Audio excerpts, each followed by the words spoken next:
Hello everyone, welcome to keepcoding.com। और आज हम लोग करेंगे आईएससी 2013 का थ्योरी पेपर का क्वेश्चन 10 कोड और एक्सप्लेनेशन। तो सीधा क्वेश्चन देखते हैं। क्वेश्चन में है कि एक क्लास बनाना मैट्रिक्स जिसमें क्या होना चाहिए, 2 डायमेंशनल इंटीजर एरे होने चाहिए। फिर क्या होना चाहिए, 2 डायमेंशनल एरे का m इंटू n होना चाहिए। m नंबर ऑफ रोज हो गया और n नंबर ऑफ कॉलम्स बोल रहे हैं। सो उसके बाद में मैक्सिमम वैल्यू दोनों का क्या हो सकता है, 25 हो सकता है। ये क्लास डिजाइन करना है मैट्रिक्स, जो कि क्या करेगा, वो दोनों मैट्रिसेस का डिफरेंसेस फाइंड करेगा। मतलब मान लेते हैं कि मैट्रिक्स है ए है मेरा 25, 30, 32, 4, 10, 11। और मैट्रिक्स भी है मेरा 10, 20, 30, 40, 50 और 60। ये है मेरा मैट्रिक्स भी। तो matrix A minus matrix B या matrix B minus matrix A, तो सब्ट्रैक्ट करना है। इसके अंदर में नंबर ऑफ रोज और नंबर ऑफ कॉलम सेम रहेगा। नंबर ऑफ रोज कितना है, यहाँ पे जो ऐसे जाता है उसको नंबर ऑफ रोज कहते हैं। तो 1, 2, नंबर ऑफ रोज 2 हुए। और नंबर ऑफ कॉलम्स कितने हुए हम लोग के, नंबर ऑफ कॉलम्स हुए जो कि ऐसे जाते हैं। तो 1, 2 और 3। सो 1, 2 और 3, तो 3 कॉलम्स हुए। सो m इंटू n कितना आएगा, 2 इंटू 3 है दोनों का। उसके बाद मैट्रिक्स a माइनस बी करते हैं एक पहले बार में, a माइनस मैट्रिक्स b। तो कैसे होगा, जो ये वो एलिमेंट है, इस एलिमेंट को इससे माइनस करना। 25 माइनस 10 मेरा हो जाता है 15 है। उसके बाद में 30 माइनस 20। अब इस एलिमेंट के साथ ये जो एलिमेंट है इसको माइनस करना इस एलिमेंट से। सो 30 माइनस 20 हुआ मेरा 10। और उसके बाद 33 माइनस 30 जो होगा 3। उसके बाद में 4 माइनस 40 मेरा हुआ माइनस 36। उसके बाद 10 माइनस 50 तो माइनस 40। 11 माइनस 60 मेरा हो गया यहाँ पे 49 माइनस 49। So minus 49। तो मैट्रिक्स ए माइनस बी करने से ये वाला मैट्रिक्स आया। तो हम लोग को यही करना है, सब्ट्रैक्ट करना। नीचे दिया हुआ मेंबर्स क्लास का नाम मैट्रिक्स हुआ, उसके बाद एरे जो डबल डिमेंशनल एरे हुआ। और ये क्या करेगा, ये मैट्रिक्स एलिमेंट स्टोर करेगा। m नंबर ऑफ रोज कितना है वो स्टोर करेगा, n number of column store करेगा। और उसके बाद में कंस्ट्रक्टर है मैट्रिक्स इंट mm और इंट nn। इसके अंदर हम लोग क्या करें, initial size of the matrix डालना है। जिसके अंदर जो mm में जाएगा वो m में डाल देंगे, और जो nn में जाएगा वो हम लोग n में स्टोर कर रहे हैं। जो कि m रिप्रेजेंट कर रहा है नंबर ऑफ कॉलम्स रोज, और n हम लोग का नंबर ऑफ कॉलम्स रिप्रेजेंट कर रहा है।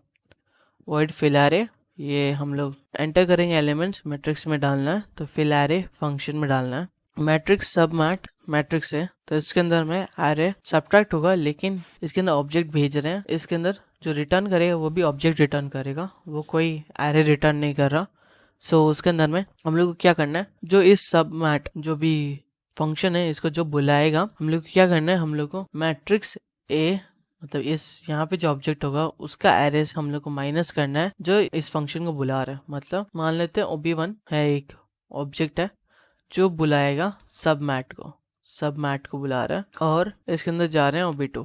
ठीक है, तो मतलब हम लोग को क्या करना है, ob2 का एरे से हम लोग को माइनस करना है ob1 का एरे, और हम लोग को क्या रिटर्न करना है, हम लोग को रिजल्टिंग ऑब्जेक्ट रिटर्न करना है। a माइनस बी करने के बाद जो भी मैट्रिक्स माइनस करने के पास उसको किसी एक ऑब्जेक्ट में स्टोर करना है और उसको रिटर्न करेंगे। ये जो ob2 माइनस ob1 हुआ है, हम लोग को कोई और एक ऑब्जेक्ट में इन सब वैल्यूज को स्टोर करना है, इनके एरेज के जो आएंगे ना माइनस करके। तो ये तीसरे ऑब्जेक्ट एरे के उसके अंदर में स्टोर करना है हम लोग को। तो देख लेंगे ये कैसे होता है। वर्ड डिस्प्ले, ये वाला डिस्प्ले करेगा मैट्रिक्स को, और इसके अंदर स्पेसिफाई क्या बोला, ये सब करना है। कंस्ट्रक्टर, वॉइड फिल एरे, सब मैट, ये सब बनाने हैं। और एक मेन मेथड भी होना चाहिए जो क्या करेगा, वो एक ऑब्जेक्ट क्रिएट करेगा और ये सब मेथड्स को बुलाएगा जिनसे काम हो जाए। तो सीधा कोड में चलते हैं। तो इंपोर्ट किया स्कैनर क्लास को और क्लास मैट्रिक्स। इसके अंदर में जो जो वेरिएबल्स डिफाइन करने थे वो कर दिए, जैसे ARR और m और n।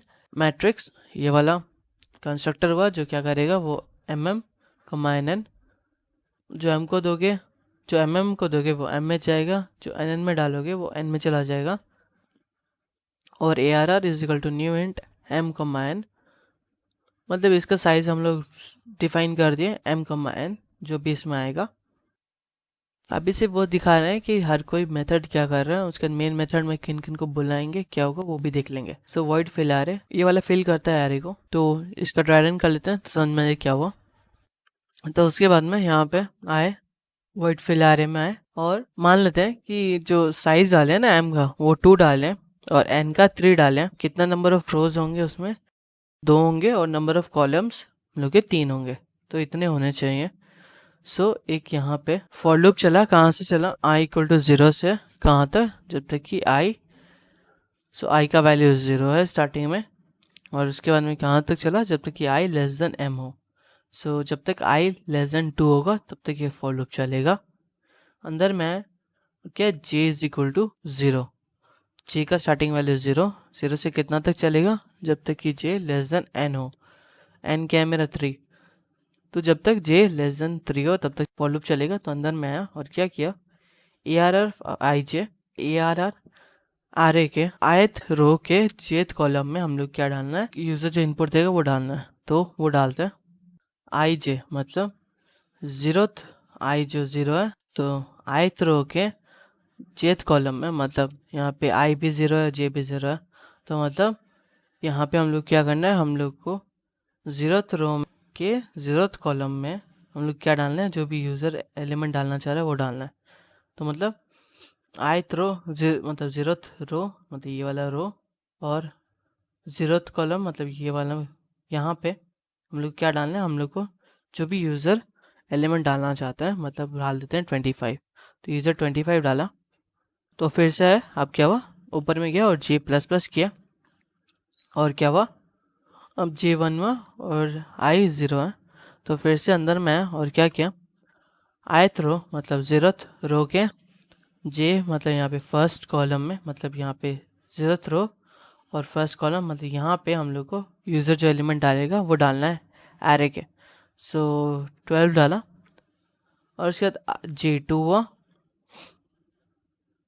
j2 हुआ, तो अब इसके बाद फिर से j लेस देन है 3 के, तो अंदर में आया और i अभी भी 0 है, तो फिर से अब 0th रो के सेकंड कॉलम में, मतलब इस कॉलम में हम लोग क्या डालना है, जो यूज़र एलिमेंट देगा, मान लेते 10 दिया तो इस एरे में चला गया। उसके बाद में j3 होगा, जब 3 होगा तब क्या होगा, तब अब j का ये जो कंडीशन जो चेक हो रहा है ये वाला फॉल्स हो जाएगा, क्योंकि j अब लेस देन n नहीं रहा, j क्या है 3, n क्या है 3, तो अब j लेस देन 3 नहीं है, 3 लेस देन 3 नहीं होता तो कंडीशन फॉल्स होता है। यहाँ पे नीचे आता है ये वाला, और फिर से i++ होता है, तो अब i1 हुआ, अंदर में आया, पहले चेक कर लिया कि क्या i लेस देन m है क्या, तो वो है 1 लेस देन m है, तो अंदर में आया और क्या किया, अब फिर से j को सिर से 0 से चालू होगा और चेक करेगा कि j लेस देन n है क्या, तो हाँ j लेस देन 3 है। अंदर में आया, अब i क्या है मेरा 1, मतलब फर्स्ट रो के, मतलब इस रो में ये जो रो है उसके jth कॉलम, मतलब j क्या है अभी 0, मतलब यहाँ पे 0th पोजीशन, मतलब यहाँ पे हम लोग क्या डालना है, जो यूज़र एलिमेंट डालेगा, मान लेते हैं 30 डाला, उसका j++ करना है, तो 1 हुआ, चेक किया कि j लेस देन n है क्या, तो कंडीशन ट्रू है, तो अंदर में आया, अब फिर से ARR वाले में आया और फर्स्ट रो के फर्स्ट कॉलम, मतलब इस कॉलम में यहाँ पे हम लोग को एलिमेंट डालना है, तो मान लेते हैं 2 डालें, और उसके बाद j अब 2 हुआ ++ हो गया, फिर अंदर में आया, अब क्या होगा, ARR एरे के फर्स्ट रो के सेकंड कॉलम में, मतलब फर्स्ट रो 0 1 इस कॉलम फर्स्ट रो के सेकंड कॉलम, मतलब यहाँ पे एलिमेंट डालना है, जो होगा, मान लेते यूज़र डाला 3, तो ये डाले, और उसके बाद में j जब 3 होगा, j++ हो गया, तो फिर से कंडीशन फॉल्स हो जाएगा, क्योंकि j अब क्या लेस देन 3 नहीं है, क्योंकि j भी 3 है और n भी 3 है, तो 3 लेस देन 3 नहीं होता, तो कंडीशन फॉल्स हुआ, ऊपर में जाएगा और i++ करेगा, तो i2 हुआ, तो अब फिर से चेक हो रहा है कि क्या i लेस देन m है क्या, तो इस टाइम में i2 है, m भी 2 है, तो 2 लेस देन 2 नहीं होता, कंडीशन फॉल्स हुआ, तो ये फॉर लूप से पूरा बाहर निकल गया, और हम लोग का जो एरे है उसके अंदर में हम लोग मैट्रिक्स जैसे फॉर्म में हम लोग एलिमेंट डाल दिया इसके अंदर में, और उसके बाद में तो ऐसे फेल एरे चलेगा, मैट्रिक्स सब मैट्रिक्स से इसके लिए हम लोग को क्या चाहिए, हम लोग को ऑब्जेक्ट चाहिए। तो ऑब्जेक्ट हम लोग के पास अभी है नहीं, तो सीधा वॉइड डिस्प्ले देख लेना। वॉइड डिस्प्ले हम लोग कैसे चल रहा है, हम लोग का वही सेम चीज़ ऐसे ही चल रहा है, फिल एरे जैसा ही चल रहा है। मतलब इसके अंदर में फिल एरे में हम लोग फिल कर रहे थे और डिस्प्ले में हम लोग उसको डिस्प्ले करेंगे, जो भी फिल किया उसको डिस्प्ले कर रहे हैं। आई इक्वल टू ज़ीरो से चला था और जे इक्वल टू ज़ीरो, और उसके बाद में अंदर में क्या प्रिंट कर रहे हैं, हम लोग प्रिंट कर रहे हैं ARR ऑफ आई जे। मतलब ज़ीरो, तो अगर आई ज़ीरो है और जे ज़ीरो है तब क्या होगा, यहाँ पे ARR एरे के ज़ीरोथ रो के ज़ीरोथ कॉलम में जो वैल्यू है, एलिमेंट है, वो प्रिंट करना है। हम लोग का क्या है, ज़ीरोथ रो के ज़ीरोथ कॉलम में 25, तो 25 प्रिंट होगा। फिर जे प्लस प्लस होगा और उसके बाद में क्या प्रिंट होगा, ज़ीरोथ रो के फर्स्ट कॉलम में जो एलिमेंट है वो प्रिंट होगा। उसके बाद जे प्लस प्लस फिर से होगा, तो ज़ीरोथ रो के सेकंड कॉलम में जो वैल्यू है वो प्रिंट होगा। और उसके बाद में आई प्लस प्लस होगा, क्योंकि अब जे का जो एन वैल्यू है वो ग्रेटर देन हो जाएगा, क्योंकि 3 होते ही तो 3 लेस देन 3 नहीं रहता। तो उसके बाद अब आई का अब 1 होगा, आई 1 होगा, तो अब ये फिर से जो जो कॉलम्स में ये सब प्रिंट करेगा। तो ऐसे चलेगा। पब्लिक स्टैटिक वॉइड मेन में, तो इसके अंदर में हम लोग कर रहे हैं कि स्कैनर क्लास और उसका साइज़ मांगे एरे के। तो जो एक्स में है वो नंबर ऑफ रोज़ होंगे, क्योंकि हम लोग ये जो कंस्ट्रक्टर में, तो हम लोग यही कर रहे हैं कि एक्स को इधर भेज रहे हैं और वाई जो नंबर ऑफ कॉलम्स है वो इधर भेज रहे हैं। तो इसलिए तो हम लोग पहले चेक कर ले रहे हैं कि क्या कहीं पे यूज़र गलत इनपुट तो नहीं डाल दिया, मतलब एक्स के ग्रेटर देन 25 या वाई ग्रेटर देन 25 तो नहीं कर दिया, क्योंकि मैक्सिमम साइज़ यही था 25 या 25 मैक्स था। उससे ज़्यादा कुछ भी होता तो एरर देना था साइज़ का, तो वो दिए। और अगर एरर नहीं है तो एल्स में क्या कर रहे हैं, हम लोग यहाँ पे मैट्रिक्स पी बना रहे हैं, जिसके अंदर हम लोग जो एरे का साइज़ क्या डाल रहे हैं, नंबर ऑफ रोज एक्स, तो एम के पास वो वैल्यू चला जाएगा इस कंस्ट्रक्टर में चला जाएगा, और एम का वैल्यू जो भी हम लोग एक्स में डाले हैं वो इसमें चला जाएगा, इसमें आ जाएगा, और जो वाई में डाले हैं वो एन में चला जाएगा। और उसके बाद एरे का साइज़ डिफाइन हो जाएगा कि एम और एन उसके साथ डिफाइन कर लेंगे। तो एक ऑब्जेक्ट बना है पी, और इसके अंदर में क्या क्या है, इसके अंदर है एम है, मान लेते हैं 2, और एन है 3, ठीक है। तो एक्स कमा वाई, क्योंकि सब में वो सेम ही रहेगा, तो इसके अंदर मैट्रिक्स क्यू एक और ऑब्जेक्ट क्रिएट किया क्यू, और इसके अंदर में क्या डालेंगे, इसके अंदर में डालें एम, इसके अंदर M2 है और N2 है, और एरे का साइज़ 2,3 वो हो चुका, साइज़ डिफाइन कर चुका है। और एक और मैट्रिक्स R बना है जो क्या स्टोर करेगा, ये हम लोग का ये इसका भी सेम चीज़ ही होगा अभी तक, लेकिन ये P माइनस क्यू का जो मैट्रिक्स का जो वैल्यू है वो R में जाएगा, ठीक है। तो इसके अंदर में आया और उसके अंदर में क्या R भी बना लिया, मैट्रिक्स R। उसके बाद एलिमेंट्स डाले, enter elements in matrix P। So matrix पे में के एरे में एलिमेंट्स डाले, फिर एरे को बुला के, सो इसका एरे में क्या डालें, 12, 19, 20, 32, 15 और 5 ये डालें P के एरे में। उसके बाद फिर से enter elements in matrix Q, तो Q वाले में डाले Q डॉट फिल एरे, तो इसके अंदर डाले, तो इसका ARR में डाले क्या, इसके अंदर डाले 10, 5, 15, 30, 4 और 2, तो ये क्यू के एरे में ये सब डाला। और उसके बाद में क्या होगा, उसके बाद P माइनस क्यू क्या कर रहे हैं, क्या बुला रहे हैं, क्यू बुला रहा है। सो क्यू बुला रहा है किसको, क्यू ऑब्जेक्ट बुला रहा है सबमैट फंक्शन को, और पैरामीटराइज ऑब्जेक्ट क्या है P। तो इसमें क्या होगा, क्योंकि क्यू बुला रहा है और P पैरामीटराइज ऑब्जेक्ट है, तो P माइनस क्यू होगा, यहाँ पे मैट्रिक्स में होना चाहिए। तो सबमैट में चलते हैं, अब तो हम लोग का ऑब्जेक्ट भी है, तो मैट्रिक्स है, इसके अंदर में कौन कौन डालें, ऑब्जेक्ट क्या डालें, हम लोग P डालें। तो मतलब जो मैट्रिक्स ए है उसका क्या क्या वैल्यूज़ है जो जो P के पास है, मतलब अगर P डॉट ARR ऑफ 0,0 करोगे, मतलब ज़ीरोथ रो के ज़ीरोथ कॉलम है, मतलब 12 आ जाएगा हम लोग का। तो मैट्रिक्स ए के पास P का वैल्यू है, और कौन बुला रहा है, Q बुलाया, और इसके अंदर में आए और एक और मैट्रिक्स बी बनाए, तो एक और मैट्रिक्स बनाते हैं बी, और इसके अंदर में एम है 2 और एन है 3। तो यहाँ तक इतना करते हैं और उसके बाद में क्या है, फॉर लूप चला रहे हैं, यहाँ पे फॉर लूप चलाएंगे। तो इसका पूरा ड्राई रन कर लेते हैं अभी सीधा पूरा। इसके अंदर में बी बनाए मैट्रिक्स, जो एम्प्टी मैट्रिक्स है, इसमें कुछ नहीं डाला हुआ है, तो यही रिटर्न कर रहे हैं हम लोग बाद में। तो फॉर लूप चला है, आई कहाँ से, 0 से, तो आई स्टार्टिंग में 0 है। और चेक किया क्या आई लेस देन एम है क्या, एम का वैल्यू क्या है 2।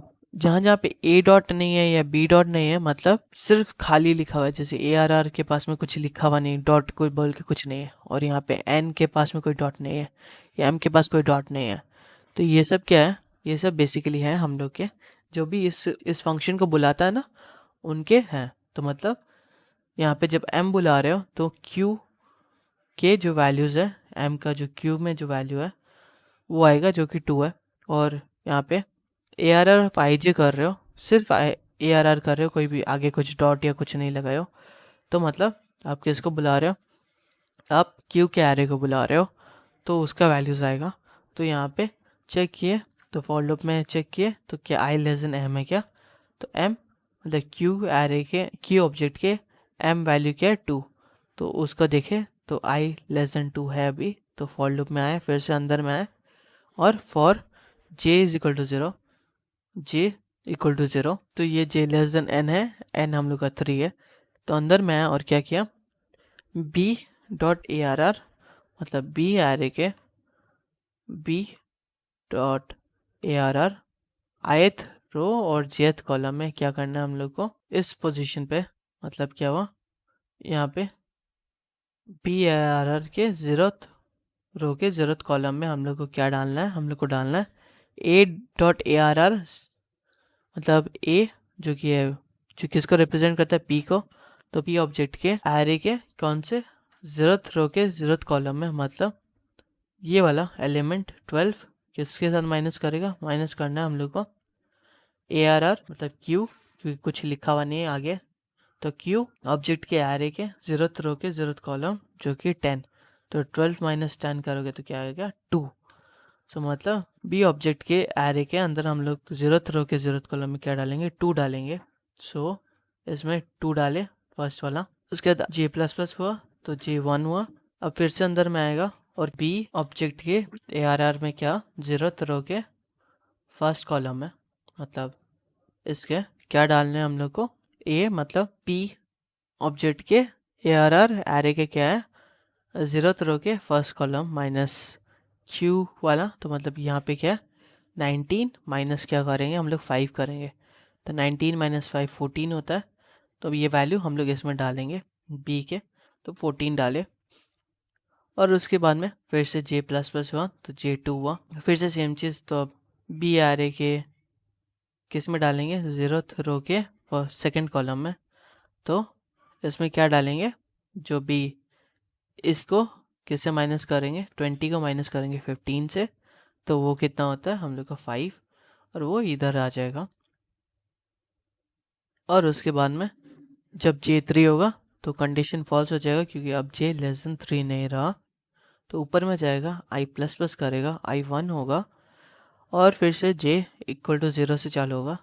तो अब फिर से हम लोग क्या करेंगे, b ऑब्जेक्ट के एरे के फर्स्ट रो के 0th कॉलम में हम लोग क्या करेंगे, हम लोग माइनस करके जो होगा, मतलब p माइनस क्यू करेंगे, तो मतलब यहाँ पे 32 माइनस 30 करेंगे, सो क्या आएगा 2, सो 2 यहाँ पे स्टोर हो जाएगा। उसके बाद i j1 होगा, जब j1 होगा तो फिर से हम लोग b ऑब्जेक्ट के एरे में फर्स्ट रो और फर्स्ट कॉलम, तो मतलब कहाँ पे, यहाँ पे डालेंगे, यहाँ पे डालेंगे, क्या डालेंगे यहाँ पे डालने वाले हैं 15 माइनस 4, क्योंकि फर्स्ट रो और फर्स्ट कॉलम में जो p में है वो है 15 और q में है 4, तो 15 माइनस 4 हुआ मेरा 11, तो 11 यहाँ आएगा। और उसके बाद में j2 होगा, हम लोग फिर से b ऑब्जेक्ट के फर्स्ट रो और सेकंड कॉलम में डालेंगे क्या, जो भी यहाँ पे p माइनस क्यू करके, तो p के 5 और q के 2, तो p माइनस 5 माइनस 2 हो गया मेरा 3, सो 3 आया। और उसके बाद में जब 3 होगा j, तब फिर कंडीशन फॉल्स हो जाएगा क्योंकि अब j लेस देन 3 नहीं है। और i प्लस प्लस होगा तो i2 हुआ, तो ये कंडीशन भी फॉल्स हो जाएगा क्योंकि अब m2 है और i भी 2 है, तो 2 लेस देन 2 नहीं रहा, कंडीशन फॉल्स हुआ। और ये इस पूरा फॉर लूप से बाहर निकलेगा और क्या रिटर्न करेगा हम लोग को b, मतलब ये वाला जो है ये वाला रिटर्न हो जाएगा, b ऑब्जेक्ट रिटर्न हो जाएगा। और b ऑब्जेक्ट के पास क्या आ रही है, इसके पास ARR में p माइनस क्यू करके जो एलिमेंट्स है वो आ गए हम लोग के पास। तो ये है हम लोग का p माइनस क्यू करके जो मैट्रिक्स बना वो इसमें आ गया। और b ऑब्जेक्ट हम लोग रिटर्न किए, तो रिटर्न किए b, तो ये r में चला गया क्योंकि b रिटर्न हुआ, तो r के पास b आ गया। तो जो b के पास है वो r के पास आ गया वैल्यूज़। और हम लोग क्या किया, r डॉट डिस्प्ले, मतलब r को डिस्प्ले किए, r के पास के p का वैल्यूज़, और b के पास क्या था, p माइनस क्यू करके जो वैल्यू है वो है। तो हम लोग r डॉट डिस्प्ले किए, मतलब एरे को डिस्प्ले कर दिया हम लोग r के। और उसके बाद में तो कोड ख़त्म हो गया। फिर मिलेंगे, चलो बाय।